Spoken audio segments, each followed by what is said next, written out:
Hey guys, how's it going? So, back a couple of no, it's not a couple of years.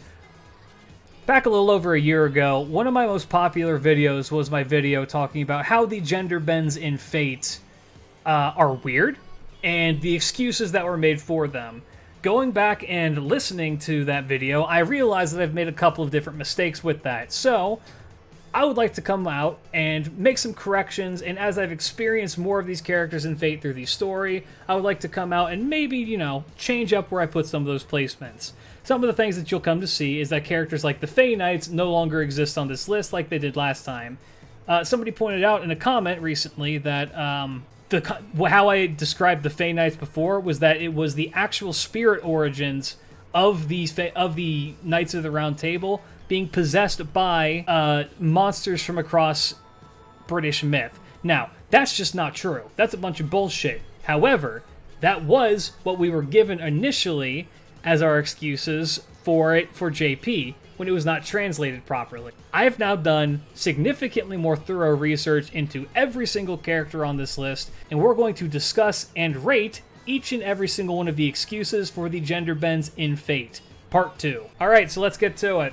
So, let's start with a category of characters that I think I talked about in the previous video as well, which is that there is a whole subsection category of characters in this that is characters that were just history was just wrong, which is the most convenient and normally lazy excuse for how you can make a gender bend happen. And there's a bunch of them for that. The perfect examples for that would be both Artoria and Nero, because realistically, after going back, now having gone and seen every single appearance of Artoria in every single anime and light novel that she's in, it really doesn't make any goddamn sense why she's a female. The excuse given is bad. It really is not good. The excuse given is almost gag character level, where it is, she is female because the artist wanted to draw a blonde girl. Am I wrong about that? Am I somehow missing something about that, chat? Because Arthur was initially supposed to be male, if I recall correctly. The reasoning given, to my understanding, is that Arthur was raised as a male and treated as a male in their life, and then just kind of left. That's the reasoning. Over a year later, I still don't like Arthur's excuse for being a female. To me, it's lazy. It's just convenient. It's just the most convenient. Yeah, King Arthur's a female now, so I have to give that D tier. Nero, who I like better, same reasoning. The reasoning given is nearly non-existent, other than Migo Umu, also D tier. Yeah, no, the reasoning given for both of them is more or less it just is non-existent why they're female. And people in the previous video, I remember that there was a lot of comments about the Arthur one in particular, about the fact that she has a whole arc about learning to become a woman. I don't give a shit about all that because that's not relevant to the excuse. That's completely irrelevant to her being a female. Just because she has an arc that comes about of her accepting that doesn't mean that the excuse is any better. Altera, I like better. Altera is almost... I'm going to put her in a C tier because it's still not... The explanation is real stupid. And it is one of those things that is just not really explained well. And even when they bring up very obvious things about Attila the Hun, she just more or less is just yeah, that stuff happened, but I'm also still female. I enjoy the fact that there's a whole other level to Altera being this weird alien god who caused a bunch of fucking problems. She's more of a Fate OC than an original character, so I'm just gonna put her in C. I like it a little bit better than I like Artoria and Nero. So Daon is S tier. Daon is a very easy S tier because Daon was transgender. So it makes perfect sense that Daon would appear as a female. Or, to be more accurate, it makes perfect sense that Daon is able to switch between their genders at will and appear as whatever the hell I need to be at this given time. And that is a genius way of incorporating The Legend of Cavalier Daon. So I give massive props to that. That is an excellent way to represent how they lived their life historically. So that's an immediate, pretty easy S tier. No, their gender is 100% confirmed in history. Historically, they were... Yeah, okay. So yeah, let me break that down for you. Historically, they were born male, and for the first half of their life, they lived as a male. Then for the second half of their life, they lived as a female, and was very convincingly a female. And because people were so like, what the fuck is this person's deal? They didn't really know. When they went into the autopsy, they found that Daon had fully formed, like, female breasts, but male genitalia. It's literally impossible to misgender Daon because Daon is everything. Ushi, same as everyone else in D tier. The explanation given is non-existent. It's just, oh, you're a female. That's cool. Gene K, I'm more willing to put into C tier, as a very low C tier. Gene K's is another history got it wrong, but there's enough mystery in Gene K's legend where it could have been a female reasonably. This isn't a King Arthur situation where it's very obviously, this isn't a King Arthur, a Nero, or an Ushi. Everybody knows. Everybody who like knows anything about them knows that they're male pretty definitively. And a lot of their legends don't make sense if you don't understand that.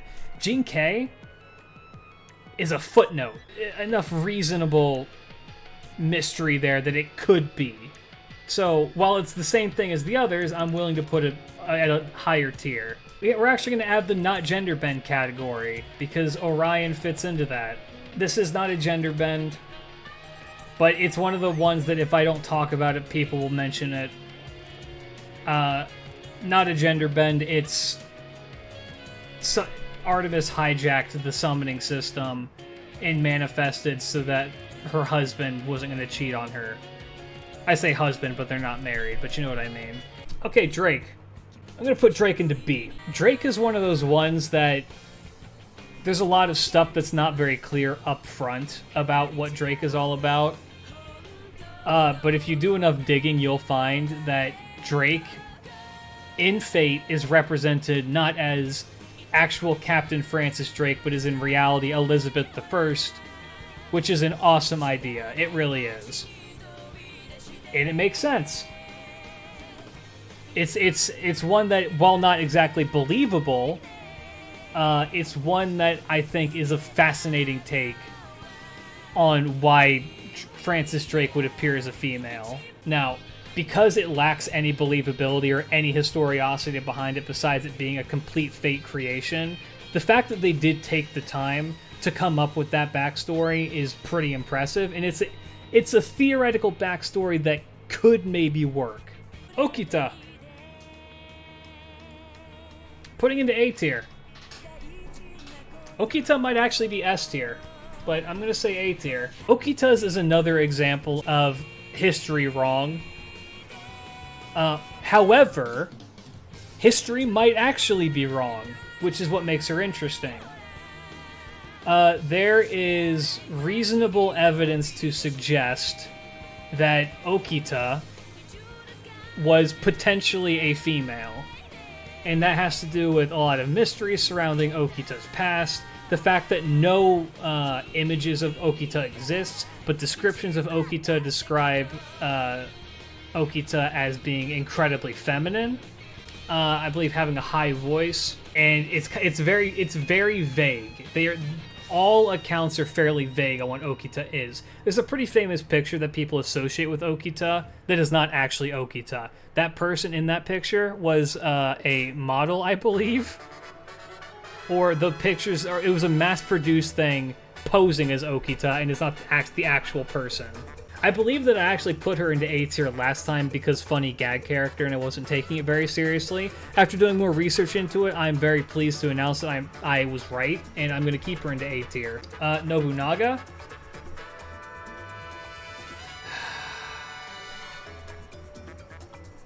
I have such mixed feelings about Nobunaga.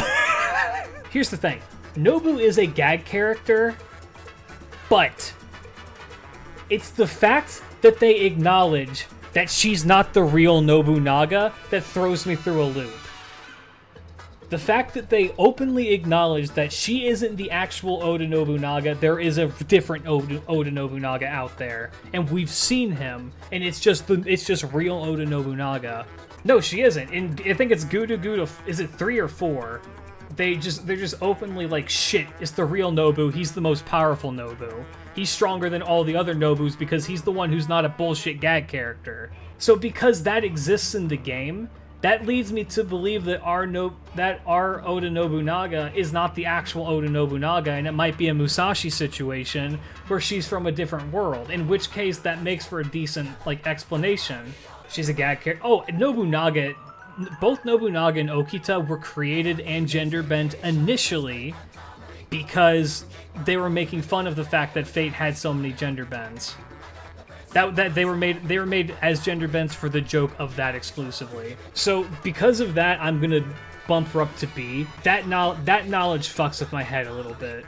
This isn't a situation where it's like, if we knew that Artoria was from a different timeline than the one that Fate Grand Order takes place in, then and that Proto Arthur was like the real one, then I would bump her up as well, because like, oh, okay, there's actually a decent in-game lore reason for this instead of it just being history wrong. So I'm gonna put her into B. I might drop her down to C, but yeah, I'm gonna put Nobu in B. Jack. I'm putting Jack into A. And my reasoning for that is that I think that Jack is very interesting. Because Jack, well, that's the thing. Jack isn't a person. Jack is a concept. They took the concept of, we don't know who Jack the Ripper was, and they've made not one but 2 different Jack the Rippers, with us also knowing that there's a potential for them to be more. Which is a phenomenal way to address the issue of, we don't know who Jack the Ripper is, but we want to include him in this game, without like putting an actual name to it. And so because of that, her manifesting as an orphan, essentially, in Britain that became a murder hobo, it makes a degree of sense. It's a decent excuse. Like, it's a pretty decent excuse. I would rank male Jack the Ripper from Strange Fake up here as well, because it could be anybody, and the idea that they just gave a face to the name, like, I really love the idea that they did with Jack the Ripper, so I'm willing to give that. Like, I mean, honestly, the thing is that we don't even know if Jack the Ripper is a gender bend. We assume that it was a male. I think that we have some evidence to point it to it being a male, but maybe it wasn't. I don't think forensics back then were that great. I'm gonna put Mordred down here, unfortunately. I do understand that Mordred is essentially an Arthur clone homunculus made by Morgan. I get that. Yeah, you know what? Maybe that bumps her up to a C, because at least there's something there. Okay, Shuten. I'm putting Shuten into S. Not as high as Dayon. The reason being, it actually makes sense why Shuten can appear as female, because in myth and legend, Oni are able to shapeshift. It is 100% theoretically possible that Shuten Doji, the Oni in history, could have taken this form if he so desired. It is in the realm of possibility for that to happen. It's something that could have happened, and as such, I'm going to put it into S. Also, the in-game reasoning of that she took this form specifically to fuck with Kintoki is very funny. Sanzo is between A and S as well. I'm trying to think back, if this was the comment, if this was the video where I made mention of Peter Pan syndrome and people are like, that's not what that is, and then they were right. Okay, so I'll elaborate with Sanzo. Sanzo, in history, is male. In The Journey to the West, Sanzo is a male. It's almost a tradition at this point, where Sanzo, when they're portrayed in theater or in television or movies, Sanzo is played by a woman. And that's because Sanzo is described as being smaller frame and feminine. Yeah, even in Chinese media, Sanzo is very often portrayed as a woman. So you could argue that it makes sense that they're continuing that tradition here. And there's a part in Journey to the West where he got pregnant. I don't remember that, but I'm not going to say you're wrong. Yeah, and so the reason why I had said Peter Pan syndrome before was because that's the thing they do with Peter Pan in the West. Is Peter Pan, when he's put into plays, is more often than not played by a woman because he's supposed to appear as like a super young boy. I'm going to put it into A because historically we know, and that one's actually difficult. You know what? I'm going to put Sanzo top of A. Sanzo's excuses, it's a very, very good one. Raiko, I feel like, is D. Isn't Raiko just, again, history was wrong? I did try to do some research to see if, like, Ushi Gozen had anything to do with why she appeared as female, and that really didn't come out as being too terribly relevant. But yeah, Raiko's another one where it is just like history wrong. Hee hoo haha. Yeah, it's just another born woman raised man. My opinions on these characters, this is not a tier list on how good a character is. This tier list is exclusively based on how good the excuse is for the character as presented to them in Fate. As we have seen them presented in Fate. This is all character-based lore and how it compares to history, and whether or not it is a genuinely believable thing or not. I'm going to say Ibaraki's actually top of S tier. In Ibaraki's legend, he actually does take the form of a woman in order to steal his arm back. That one's actually in the legend, and so that to me bumps it up all the way straight to the top. Is that even a gender bend then? Yes. Ibaraki appears and presents themselves as a female in Fate, while in history they were male. Just because they had the ability to take the form of a female does not mean that they were a female. I'm going to say that Da Vinci is a B. I appreciate the fact that Fate acknowledges the fact that Da Vinci is not historically a female. And so that does do a lot for me in explaining and placing her higher. It's because Da Vinci, the artist, wanted to make his spirit origin into his ideal self, which just happened to look like the Mona Lisa with big booba and amazing thighs. Which I gotta say, Da Vinci got some damn good taste, my man. Yeah, no, the Da Vinci excuse is one that's explored very well in Fate, and because of that, I'm willing to bump it up higher. Any excuse where they actively explain, like, yeah, this is why this happened, and it's not just us causing bullshit. It's because someone who we already knew in history decided to be a crazy eccentric in death and edited themselves to appear in their ideal form. That makes sense. The joke is that if I had a nickel for every time the Japanese made a blonde Onesan version of Quetzalcoatl, the god of the Aztecs, I'd have 2 nickels, which isn't a lot, but it is weird that it happened twice.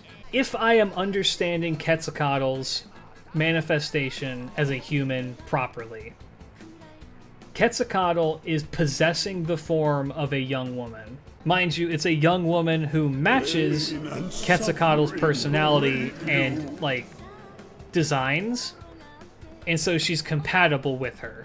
It's a pseudo-servant thing where instead of possessing an established Fate character, they just possessed a random girl. A random Aztec girl, I guess. A pseudo-servant possession for me, just in general, depending on how it's done, is normally in C. And the reason, I'll get into the reasoning for that once we get to one of them, because I do have an actual reasoning for it. I'm going to put her into B, top of B. I would very much appreciate if they were a little bit more clear about how she is possessing this girl, or why she chose this girl, or any more details. And from my research, we really don't get very much of that. So if there was more information, I'd be more willing. I might bump her up, but for now, I think high B is good. Musashi. Musashi's fucking weird, dude. Then shouldn't divine servants need another vessel to be summoned into Chaldea since the body they possess were in a different singularity or no? They don't really.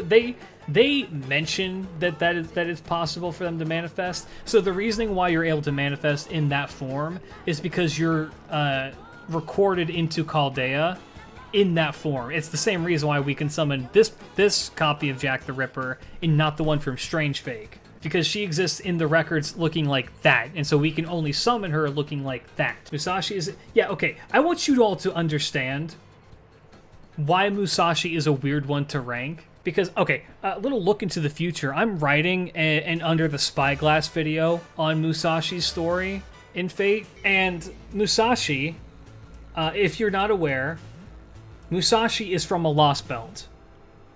She originates from a Lost Belt that was pruned away from history because she got ejected for undisclosed reason, and as such is forced to wander other Lost Belts that are also pruned away with a limited number of times that she can do it. And the world rejects her because she's seen as like a foreign virus. On the one hand, that's a really good excuse as to why this version of Musashi is a female.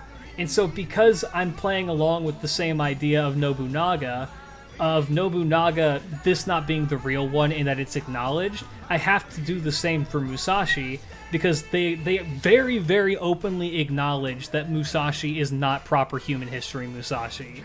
Like, we have seen proper human history Musashi's raisined old ass. I'm more willing to bump her up to here, because they do a decent job of explaining it. So I'm going to say low A for Musashi. They do a very, very good job of explaining what her deal is and why she is the way that she is. Well, Musashi has to fit into the gender bend category because she's appearing in Fate under the name Miyamoto Musashi, who is male. Bunyan. I'm putting in D tier. Bunyan is exclusively a gag character. Bunyan's a gag character. Not even Bunyan knows why that Bunyan appeared as a female. It's another, like, Nobu and Okita situation, except it's one that's just done exclusively for comedy and it doesn't get explored. So Bunyan stays here. I like the fact that they make it out that Danzo was created as a weapon of the ninja that then gained sentience. And so I'm willing to give her a little bit more of a pass. That's an interesting... It's not believable in the slightest, but it is an interesting explanation. So I'm willing to give her the bump up from D to C. She needs a little bit of...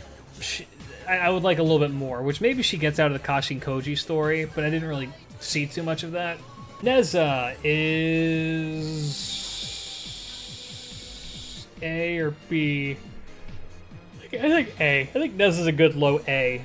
So the deal with Neza is that Neza, at one point in the legend, Neza dies and is reincarnated after... I'm trying to remember the complete details. Is reincarnated after his bones are gathered up by his family, and then is brought back to life by a Chinese wizard. And so the idea behind them being female in Fate is that the vessel that they used to bring Neza back to life was a female one, not a male one, and so Neza manifests as a male. Which, I like that because it acknowledges the fact, again, that Neza is a male. It is still a male on the interior, but just happens to be possessing the body of a female against his will. Hoku is not a gender bend. You still summon Hokusai. Yeah, Hoku is not a gender bend. Hoku goes here. So I'm not even gonna count it, but it's one of the ones where if I don't mention it, people will be mad.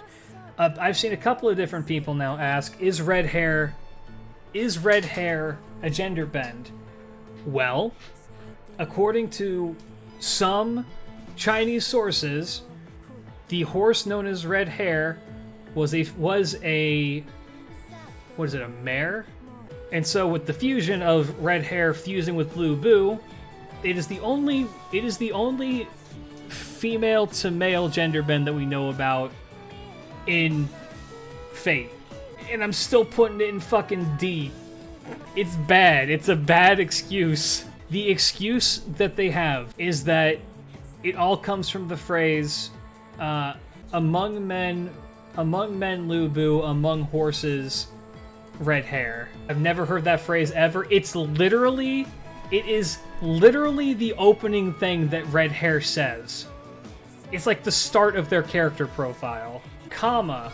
I believe in the initial gender bend video, I neglected Kama. Do we know why Kama picked Dark Sakura for any reason other than just... It was to spite Parvati. That's right. That's right. That's right. He did it out of spite for Parvati. B tier. Kama is a Sakura face, and I always forget that. She's Dark Sakura, who took the form of Dark Sakura despite Parvati, who's in the form of normal Sakura. I don't know where they're getting all of these Sakuras from. Somebody's missing her, or maybe they're not because she's still Worst Girl in Stay Night. Oops! Sima Yi, also a pseudo-servant. I'm going to put into C tier. I think the explanation given as to why Sima Yi manifested... Probably have to... If I'm going to... These two have the exact same reasoning, pretty much. So I actually have to drop comma down. These two do share the exact same reason, except rather than it being out of spite, Sima Yi manifested to compete with Waver, because Sima Yi didn't want to lose to Waver, who's possessed by young Kong Ming. I like Ganesha's better. Ganesha I will put into B, because in Ganesha's whole thing is that he chose Jinako because Jinako, A, already had a connection with an Indian servant, and B, they have very similar personalities. And so it's one of the ones where, like, them becoming pseudo-servant does match. It's very clear that it's very clear that Ganesha chose his vessel pretty carefully. You can't tell me Kagetora's gender ain't murder. I can. Kagetora is going into the exact same area as Okita, because their reasoning is almost identical.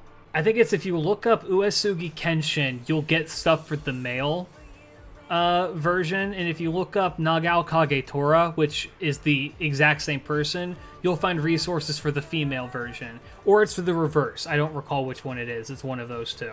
Which is super interesting, because there is evidence to suggest that they were a female, despite art depicting them with a big burly beard and masculine features. So Gareth actually has a device, the Ring of Transformation, that allows him to shapeshift. And that's something that I believe exists in Legend, and does make for a very good excuse as to how people would maybe mistake Gareth for being a male if Gareth was choosing to appear as a male. Which is another, it was recorded in history wrong, but it's given a proper explanation to it. Which is nice. It's nice that, like, the explanation given is more than just, oh, you know, history wrong. Alright. I have no fucking idea why the Dioscuri are gender bent. I don't know why Pollux is a gender bend. I have no idea. I looked it up. There's not really a reason given. I have no clue. I have absolutely no idea why the Dioscuri are gender bent. The Dioscuri are brothers. They were always brothers. It could be that there's something I missed and that this is actually not Pollux. This is one of their twin sisters. Could be. I'm not sure. I couldn't find anything for it. I'm keeping them in D tier. It's bad. Canis is up here. Canis is very easy S tier because it's just the legend itself is Canis becoming a woman or becoming a man. So yeah, I'm gonna keep Canis. Canis S. It just makes sense. Canis became a man after being defiled by Poseidon in the myth, and now appears as a mixture of both male and female in Chaldea, but prefers to go by male pronouns, so refer to refer to Canis as male. There you go. Van Gogh is one I've actually come to appreciate a lot. I'm gonna put Van Gogh here. Van Gogh is not actually Van Gogh, except it is. Van Gogh is primarily what is the ratio? 70% the Oceanid Clytie, 20% the plant god from Mars, and then 10% the memories of Vincent van Gogh. The Imaginary Scrabble event does a lot of good for her into making it very clear that Van Gogh is meant to be mostly the water nymph Clytie. And I really like what they did with that. Would I have liked to see normal Van Gogh? Sure. Do I like what they did with this version of Van Gogh? Absolutely. They did a great job with it. Ibuki's weird, because Ibuki and Shuten are the same being, according to Fate. In history, not really so much. So the reasoning behind Ibuki and Shuten sharing a connection is because, at the very least in the Fate universe, they're like a split timeline of what Shuten could have been, if I'm understanding it correctly. It's like if you choose path A, you get Shuten Doji. If you choose path B, you get Ibuki Doji. Ibuki is the manifestation of the mountain where Shuten grew up. I'm trying to remember which one it was. It wasn't Mount Kurama, it was somewhere else. It's not Mount Oi either, it's somewhere else. Maybe it was Mount Kurama. It's essentially, yeah, in Fate they're the same character. Historically, not I don't believe they are. So if you chose to go the Ibuki route, then you become the deity of that mountain, which I believe was Yamada no Orochi. And so because of that, she became the snake god of that mountain and merged with them. I'm going to put her into S tier as well because, again, it's something you need to know about Japanese yokai is that a lot of them, Oni in particular, and as well as Tengu, Tanuki, and Kitsune, are all capable of shapeshifting, and as such, it makes it real fucking easy to say this is a real possibility. Vritra, I'm going to put into top of A. Yeah, Vritra is interesting. A lot of people, I think, didn't realize that Vritra was male originally. Vritra is a demon in Hindu myth. Indra goes and kills Vritra every single time. And after that, Vritra reincarnates in a different but similar form. Why? Because every time Vritra appears, Vritra stops things. Vritra is like a manifestation of the mountain, where she stops the rivers from flowing, or she stops farms from growing, or she does like she's a general pain in the ass. And so because Vritra is able to reincarnate, Vritra is immortal. She cannot ever die. So at one point, yeah, at some point, Vritra, it's very possible that Vritra could have reincarnated as a female. I thought it was some pure hater shit. No, but that would be really funny. It's one that is actually possible within myth. So I'm willing to give her the benefit of the doubt with that. It's interesting. It's an interesting idea. Okay, Kage Kyo is another one. A lot of the further on that we get, you'll notice the more believable some of these are, or the more interesting the explanation is. Kage Kyo, as presented in Fate, is just Ushiwakamaru, who is grown up but possessed by the spirit of hatred that is Taira no Kage Kyo. We've already said that Ushi's is a bad excuse because it's just history got it wrong, but when you think that Taira is the collective spirit of the entire Taira clan, wanting revenge against the Genji, possessing the form of someone who's already been established as a woman, that's a much more interesting idea. Now, does it justify the fact that Ushi is still a female? No, so I'm putting it into C. Putting this one here as well. Same deal. She's a Tengu. She's a Dai Tengu. Able to shapeshift at will. And so, not Kage Kyo, so Hogun can just appear in whatever form Hogun desires. So it's a believable gender bend. You don't have to believe it, but it is one that it could theoretically happen.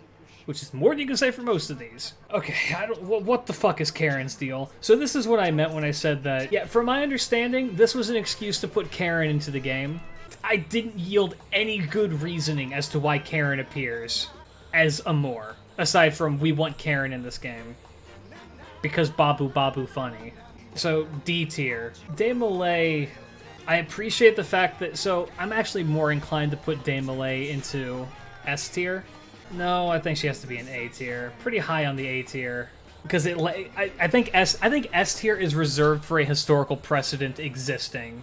Like, a verifiable historical precedent existing that this person could have been a female, or appeared as a female at some point in their life. Demalay acknowledges the fact that originally he was male, however, has opted to lean in really hard into the fact that he is possessed by the Black Goat of the Woods from Lovecraftian mythology, and as such has changed gender and gained darker power. Ranmaru.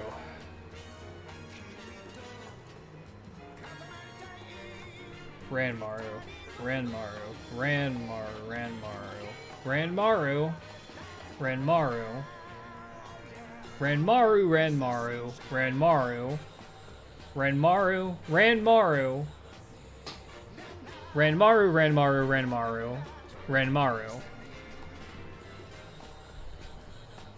So this one is difficult. It is servant versus bullshit. Here's the issue, though. Ranmaru is genderless. Historical Ranmaru, Mori Ranmaru, was male, but was a beautiful boy and 100% a sex partner of Oda Nobunaga. And it's believed that Ranmaru may have been female because of Ranmaru's appearance. And as such, I'm going to put Ranmaru into S tier. I'm going to put Dobrynya into B tier. You're right, it's not a gender bend, technically, but because she manifests under the name of Dobrynya, she is included on this list. Yeah, Dobrynya is a B. The reasoning as to why Dobrynya appears female is because it's not Dobrynya, it's Dobrynya's wife who came over, who was worried that her husband would cheat on her, and so she essentially pulled the exact same stunt that Artemis did, but rather than have Dobrynya appear at all, she switched out with him completely. For that reason alone, because she's in the Saint graph of Dobrynya, I'm counting her as a gender bend, even though technically speaking, she's not.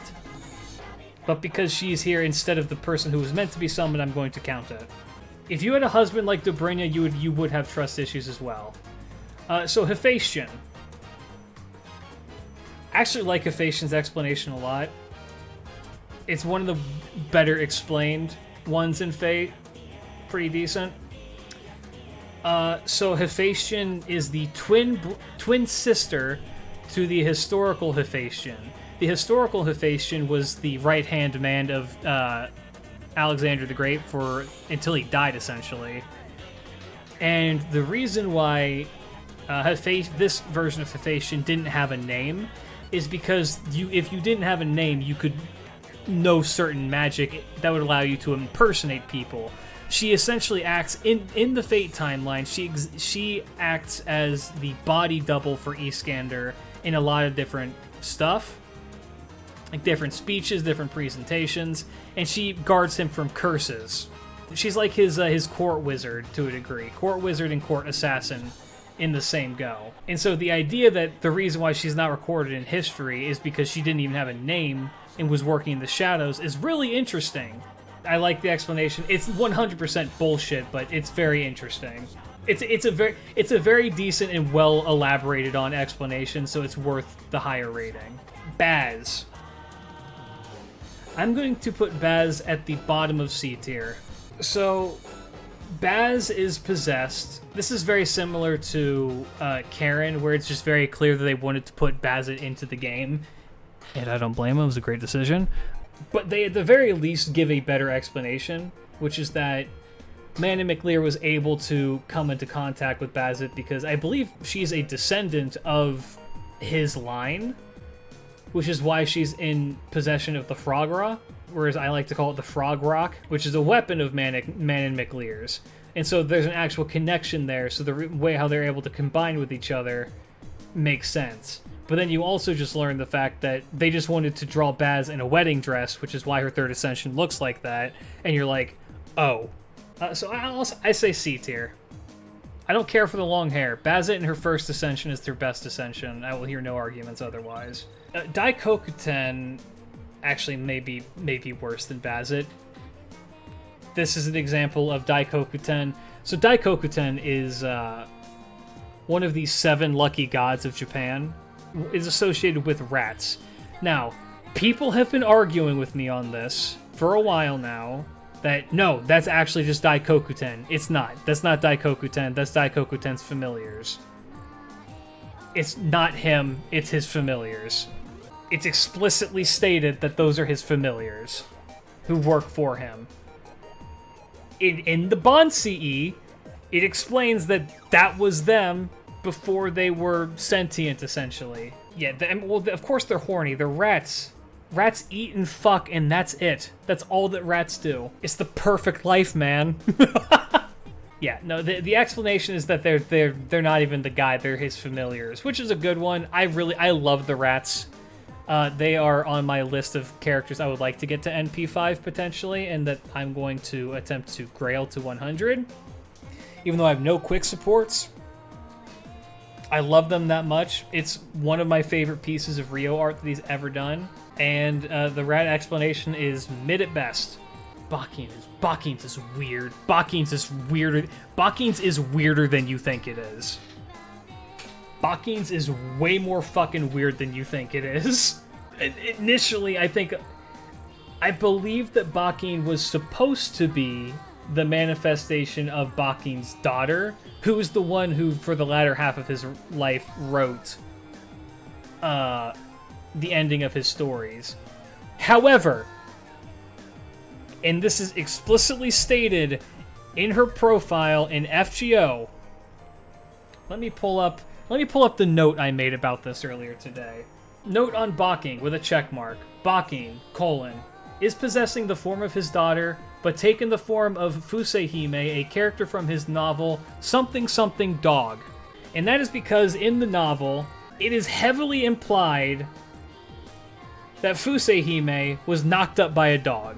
And so the reasoning as to why she manifests with dog ears and the big-ass dog is because of that. If I'm understanding what I read about from her, I want to say Bond 5 or Bond 5 or Extra, she was exiled for carrying the child of a dog inside of her. The reasoning as to why she did that was something that she had to do to save somebody, I believe. But yeah, she got that dog in her. I do not know how to rate her. I have no idea how to rate her. It's so weird. Because the explanation as to why he appears as this is decent. It's a decent explanation. I'm thinking I'm just gonna put into C underneath Kagekiyo. It's fucking weird. You all do me a favor and look that up yourself, that way you know I'm not just making shit up, and maybe I'm misinterpreting what I read. Go and look at that, and confirm with me, right now. Jufu is an example of fate nonsense. What is in her lines is surprised that she was recorded in history as a male, and does not care. Which, again, it's relatively speaking, it's just lazy writing. To just be like, it's just a gender bend for the sake of a gender bend. I like what they've done with her character. I think it's an interesting way to deal with something like that. She might be the gayest character in Chaldea. Is there anyone in Chaldea who is gayer than Jufu? I don't think there is. Mary Anning? You know what? You're right. Isn't Rio's Mary Anning giga gay? I don't know enough about her, so I'm going to give that a solid maybe. Okay, moving on. So Proto Merlin. Proto Merlin's not D. She's definitely not S. Proto Merlin, I'm going to put at the top of C. It's very heavily implied that Proto Merlin is just Merlin again. I like the idea that it's a different world Merlin, but she wants to fuck with people. Yeah, like Merlin. That's all that Merlin does is fuck with people. Yeah, I think that she's interesting.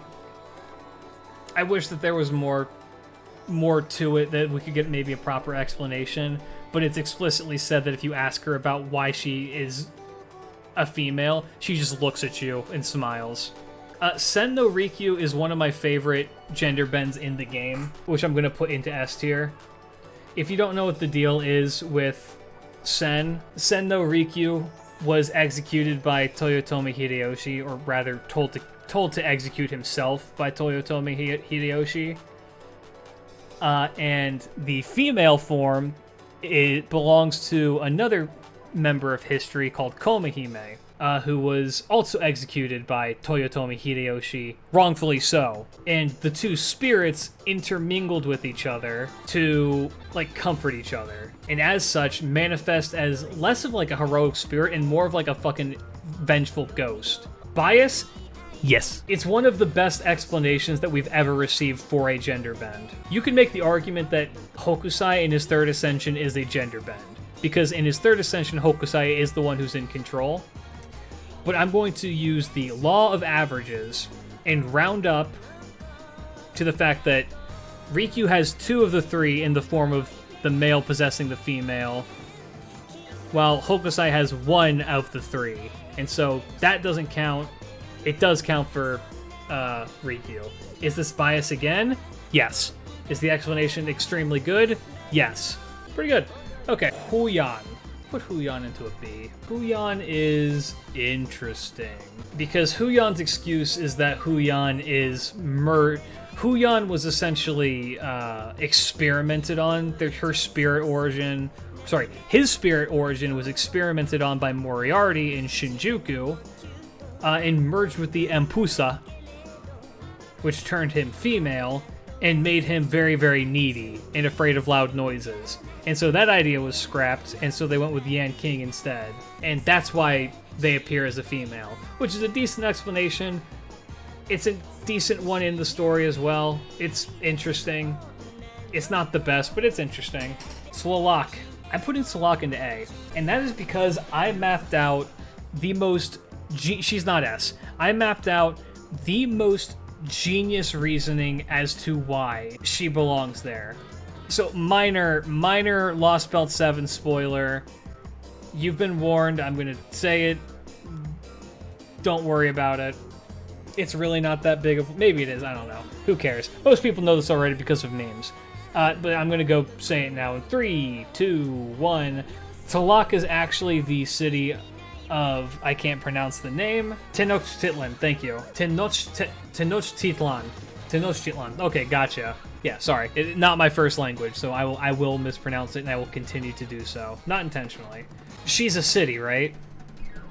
What do you refer to the place of your home? What do you refer to the country of your home? You call that shit the motherland. I'm also gonna chalk this up to the fact that Tenochtitlan was described as one of the most beautiful cities that the conquistadors had ever seen. It far surpassed anything that was in Europe at the time, according to them. And so, we can confirm Tlaloc is in fact not just a city, she's a MILF city. She is the motherland, she's perfect, she's beautiful, she is the moment, she's A tier. I love her. By the way, city in Spanish is a gender word and it's female. There you go! And now we will go see my favorite program, Sex with the City. Alright. Cuckoo is not a gender bend. Would you believe it if I told you that this isn't even Lost Belt 7 stuff? So the version of Cuckoo that they are using in Fate is the version where she learns about... where Cuckoo is a snake monster that is brought in by a young boy on Earth and learns about humanity, and then they leave to go make a country together. That's a real myth that exists, and in that one she's female. However, I have to include her on this list to a degree because in other renditions of her myth, Cuckoo is a male and is a deity. So she's a really weird one for this list. If I didn't add her to this list, people would cause a fuss about it, and if I do add it to this list, people are going to cause a fuss about it. I'd rather just add it here and make my explanation as to why she is on this list at all. There you have it, folks. There you go. There is a precedent for her being female, which either means that she's not gender bend or she's S tier. Take that in either way that you want to take that. And then finally, Kashin Koji is another one that's really fucking weird and is going into B tier. Koji's explanation as to why Koji is a gender bend is because Koji, when Koji was making Kato Danzo, because people consider Koji, or in Fate, Koji is the creator of Danzo, so you would think of Koji as Danzo's mom, almost. Koji in Fate was male when he did that, and was referred to at that point as Koji 1. Later on, he transferred his consciousness into a mechanical doll that was female, that was then referred to as Kashin Koji 2. The reason why I'm putting Koji this high is because the historical Kashin Koji was an actual magician and did some pretty crazy shit.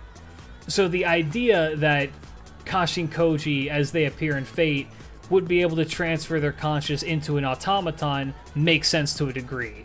Now, it stops in the B tier because it doesn't go that much further than that, being magic. There is no historical precedent for it existing.